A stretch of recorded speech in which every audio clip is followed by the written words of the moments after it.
Welcome back to the All or Nothing League. We've just passed the halfway point of the season and we're at the All-Star break. I'll give you a look at the standings and then we'll enjoy the All-Star festivities. And I thought it might be easiest to kind of look at the league updates that you see right here as opposed to the standings board. Last time it just showed like the nickname of each team. So for the per 9 teams, for like the pitching attributes, for example, it showed them exactly the same. This one you can actually kind of tell based on the logo next to it which of the teams we're talking about. So starting with the American League East, we have the hitting categories. The contact versus left team has just been leaving everybody in the dust. They've won 9 of their last 10 games. They're 66-24, followed not so closely by the contact versus right team, but those contact teams are at the top of the division with both over 50 wins. The rest of the teams are right around average. I mean, they're by no means bad. Power teams and vision teams are about average, but again, like anybody in this division could make the playoffs. It's just the contact teams, especially over the last 30 or 40 games, have really been showing their prowess. Moving on to the AL Central, the disciplined team, who was leading by a little bit in their division, have also kind of pulled away, 12.5 games up on the rest of the hitting ability categories, that is. Drag Bunt team, for whatever reason, went on a really good hot streak and nearly got back to the 500 mark, but they're 3 for 7 in their last 10, followed by the actual bunting ability team. The switch hitters and clutch factor teams have been falling on some hard times, so the disciplined team probably again will be making the playoffs from this division, followed closely by the contact and power teams to fill out the wild card spots is my guess. AL West fielding team, again, like a lot of these teams have 12.5 game leads. If you look here, AL East 12.5 games, AL Central 12.5, AL West 12.5, so some really good front runners for the division at this point. But yeah, the fielding team, the Gold Glovers, at the top of their division. The rest of those teams are just slightly below 500. So that's your look at the AL. It's probably the 2 division winners for the fielding and like intangible categories, and then like the contact and power and vision division will probably send an extra 2 teams. Moving on to more intangibles, we have the speed team with a 16.5 game lead over everybody else. The control group has moved their way into a tie for second place. Stealing team 40-50, durability and aggressiveness are not doing very well. I thought the durability factor might factor in a bit more, just with their stamina and everything kind of like lasting them throughout the season. They wouldn't have to be pulled as much. Apparently not so. They've dropped 9 out of their last 10 games. Now we move on to the NL Central, and these are the teams that we really have to be paying attention to. Similar to the AL East with all the hitting categories, you have all of the per 9 categories. The hits per 9 team is 71-20. They've already won 70 games by the All-Star break. Walks per 9 team, very close behind, 62 wins, which is not too shabby. 9-1 in their last 10. The other teams are doing well for the most part. Home runs per 9 team is really falling flat, but K per 9 team, stamina team, both slightly above 500, so they're in the hunt for the wild card. But hits per 9, walks per 9, I mean, if you limit base runners, you're probably going to win the game. And it's been really working for them so far this year. And we get to the NL West pitching clutch with a 6.5 game lead, which is probably one of the slimmest division leads that we've seen up until this point. Knuckleball team, half game behind 500. They're 44-45 next up in that division. This is the one division where I think anybody could kind of come back and win it. You have Control and Break, who are about 10 games back. We saw in our last simulation, like the Velocity and Knuckleball teams played very similarly, so something could happen where like one of those teams gets on a pretty good hot streak, and even though they all kind of play the same for the most part, one of those teams could make a run at the playoffs. So at this point though, I would probably say they would have to make a run for the division as opposed to the wild card, maybe one of the wild card spots, but a lot of those per 9 teams have got those locked down at this point. So let's go ahead and look at the home run derby participants. You had to take 4 from each division, so unfortunately you're not going to see everybody from the power teams. But they do make up the top 4 in the leagues, as you can kind of see here. 1 from the power versus right team, and 3 from the power versus left teams. Meanwhile, in the pitching in pitching intangible divisions, we have a Joe Random on the pitch break team with 15 home runs, so just a few behind the league pace for like the power teams, for example. We have a guy from the hits per 9 team, 1 guy from the knuckleball team, and 1 from the pitch velocity team. So if I had to guess, if we were to watch this home run derby, ultimately it's probably going to be these 4 that are going to make it. I think it like averages out your power for the home run derby instead of taking like right versus left, because there's no really control variable on which like pitcher you have tossing to you as a part of the home run derby. So probably see these guys with an average of about 50 power And then these guys still with 0. So home run derby might not be as exciting as you might expect, but I do expect the power teams to do a bit better than everybody else. Let's just take a peek though and see if everything works as intended. Yeah, there you go. You can kind of see 50 power just kind of averages out. So the rest of the guys with between 2 and 5. It's raining at the home run derby. That can't be fun. Look at the sky in Coors, solid gray. So there again is your home run derby lineup comprised of Joe Randoms. I just have it on CPU so we can see how well they do. Starting off is the Joe Random from the pitch velocity team, 292 average, 9 home runs to this point in the season.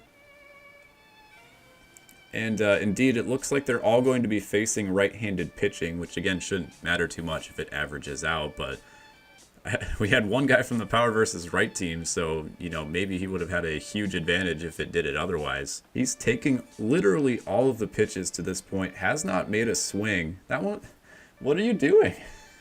We're 30 seconds into the home run derby and he has not swung. I'm not controlling these guys. I mean, maybe I can try and swing. Do I have to? No, he's just going to take everything. This is unreal. I mean, imagine a home run derby where nobody swings. This is just impossible. It's not even like the discipline team where they're trying to like take pitches to get on base. The AI is just severely messed up here with the guys with no power. Maybe they're just looking for like a perfectly generated pitch where they can square up or swing instead of swinging at everything. Well, this is just a complete loss. Like, we're a minute and a half in now and just nothing is working. I'm going to fast forward to the next batter and okay, now he finishes with 6 home runs. So I guess if we watch, like, they just won't swing. Although here is the powered batter. I'm speechless. Like, why aren't they swinging? This is the dumbest thing I've ever seen. The computer doesn't know to swing in a home run derby. There has to be something that's like limiting these guys from doing so. Actually, the 3rd seed, which is one of the power team guys, lost in the 1st round by a score of 10-9. So we do have one underdog here. I can't see what team they're on though, so I don't know which team the underdog is from. They're all Joe Randoms and it doesn't show anything else. We've made it to the semifinals. They're still not swinging. This is again the dumbest thing I've ever seen in my life from a video game. We'll go to the next round again. And okay, so the underdog lost, but he put up a damn good fight. 12-11 is the final for that one. And we have the 1st seed versus the 2nd seed, which I believe is power versus left versus power versus right. You see there, his longest home run though is only 356. So the power versus left guy finishes with 12, which means he needs 12 to tie, 13 to win. And his longest 425. Okay, so there is some sort of factor, even with the law of averages for like the power in the home run derby, where even though you're facing just like a computer generated pitching coach that's like tossing you BP, the power versus right guys actually do hit them longer as a result of that by at least 70 feet. I just really wanted to see one in action, and this whole thing is like nobody's swinging. So there we go. I just simulated to the end of the home run derby. The power versus right team had the eventual winner against 3 power versus left-handed hitters, and he wins 13-12 in the finals. I kind of want to just like go into the home run derby myself and hit some to see like what happens when I like physically control them, which is against the whole synopsis of this series. But I mean, nobody swung. Well, I don't need to keep doing any research on this, so we'll just go ahead and move on to the All-Star game next and take a look at the rosters. So starting for the AL, which is the non-pitching conference, we have from the fielding team, Joe Random, 11-0, 295 ERA, and a 4 overall. Followed by a reaction team, starting pitcher, arm strength, another fielding pitcher, so they've had 2 aces throughout the season, and contact versus rights. They're all going to show as starting pitchers though, since we didn't move any to closing pitcher roles. But you can kind of tell that a lot of these guys at the bottom are the closing pitchers because they're all left-handed throwers. Over in the NL, you have walks per 9 team, K per 9 team. Literally their entire like starting roster, hits per 9 team. Pitch control has a guy 17-4, pitch clutch, another pitch clutch, and another hits per 9 team. Now looking at the lineups, the overalls aren't necessarily guys who started off at a 1 this year. Again, the game kind of weighs attributes for different positions. So like a left fielder with like good contact, for example, or like a center fielder with good speed. This guy with the discipline though, he's been on the up and up. So we have right fielder from the discipline team, first baseman, and their center fielder, contact guys, vision guys. I'm guessing a lot of the backups are the guys that they needed to just make it to the All-Star game as a representative. So we have switch hitter batting .333, but only 1 overall. This guy from the blocking team, obviously their catcher, made the All-Star game. Wait a second. What? This guy's arm is a -1 and accuracy is a -2. I didn't know that was possible. How in the hell? It's happening to other teams too. You can go below 0? I did not know this. This is impossible. You can actually have people go below 0. How many players is this affecting? I mean, this guy has -1 discipline. Now I want to know like who has the most negative. This guy's a -3 in speed. This guy's a real-life Albert Pujols. How in the world do you have a -3 speed? Or negative anything? -4 for reaction for this guy. What is interesting, though, is we are having some guys who are going over 100, which usually isn't that possible in franchise either. It usually tops out at 99, unlike Diamond Dynasty. So, again, I don't know if this is something that's unique to MLB 21, since we made like the move to next gen and everything, but I have literally never seen people go beyond 0, the opposite way for one thing. I'm gonna have to look at some stats after this, and this one's really interesting too. So this guy's for the contact versus left team. He's actually gone down 3 points in contact versus left, but has gone up 10 points in contact versus right. And looking at the NL roster, we have some guys who aren't even full energy because they played yesterday. This guy has 102 stealing. Let's see how many stolen bases. He only has 7 stolen bases. His attribute's gone up 3 points, even with only 7 steals and 8 attempts. This one, the lineup's a little bit more diverse. Like we have a couple guys from the speed team. The starting pitcher, 26 overall. We'll just get a look at an inning for the All-Star game, but I'm actually kind of curious to see like who the best rated player in the league is, what their overall is. But I kind of want to go on a quest for like how bad some of those -0s are going. So we made it to the All-Star game. We played God with the weather a little bit, and you know, made it not rain. And I realize this is kind of going away from the rest of the series where we're playing at a different stadium besides like the created stadium, the low variable field, but it's the All-Star game. It doesn't mean anything in terms of the record. Why not let these guys play in you know, a different field for once? They're already making replacements in the All-Star game at second base like we've seen true to form all season. This is actually going to be kind of cool to see like how everything kind of mixes throughout, like the lineups being different. This is like the one chance of the year where everybody comes together. They're all different in different things, and I mean, I'm not going to be able to tell with it being the All-Star game since they're all named Joe Random. Like if they were named after the team that they made it from, I'd have a bit easier time at seeing like what they're actually good at. But this would actually make for a really kind of diversified game score because you just have all of those constant changes as there's a pop out to the pitcher. You have all those constant changes and ebbs and flows throughout the game with like the dynamic shifting between who's pitchers on the mound and who's at the plate. Another change at second base. I mean, the hook's pretty quick in the All-Star game, but not this fast. I do think, though, that the NL would win this game just with their pitching prowess. They have a lot of those hits per nines and walks per 9 guys. Meanwhile, the AL only has so many of like the power and contact players on their roster. I know a good majority of it's kind of comprised of that, but not the entire lineup like they might have the entire pitching staff. There's a rip up the middle, so maybe I'm wrong on an 0-2 count. Give up a hit, although I think the walks per 9 pitcher was the guy who made the All-Star game and is starting the All-Star game, that is. A third straight change at second base, and now we've really started to go through all of our different roster players though at this point. So again, the gameplay is going to be the same. They are going to try and bunt and play fundamentals in order to get those runners over, similar to what we've seen with the regular season games. So while it would be fun to watch an entire All-Star game comprised of these rosters, like I really don't know what the teams are made up of in terms of like their team build, because there's no way to really do anything other than like click on their player card once you go to the pause menu when they come up to bat. Actually, I guess it kind of shows the team if you paused here. So we have, I think, a couple runners from the Vision team on base and another one up to bat. There's one hit the other way. It caught the right fielder off guard, and the AL is actually going to take the lead here. It's probably going to be a 2-run double, even with their 0 speed out there. Relay out there, and he's actually going to get a triple out of the miscue. So maybe I was wrong. I mean, we've only seen the top half of the first, but I thought the NL would kind of shut down the AL with all of their pitchers.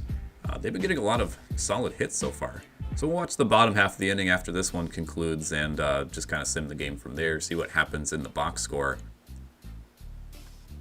And there's a rip up the middle. Is it going to find the center fielder, though? Yes, it is. So the AL scores 2 runs in the top of the first inning.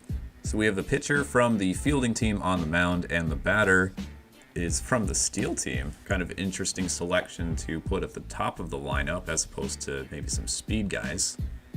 But if he can't get on base, he'll try and steal. Almost hooked that one, but fair. Lands a few feet foul. I guess maybe you put a guy with stealing on the top of the lineup.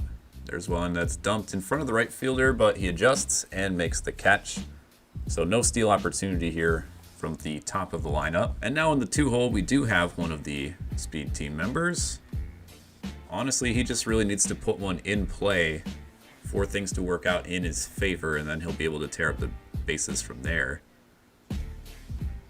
And there's one to the shortstop. Is he going to have the wherewithal to make the play? He is on the run, and 2 good base runners kept off to begin the bottom half of the first.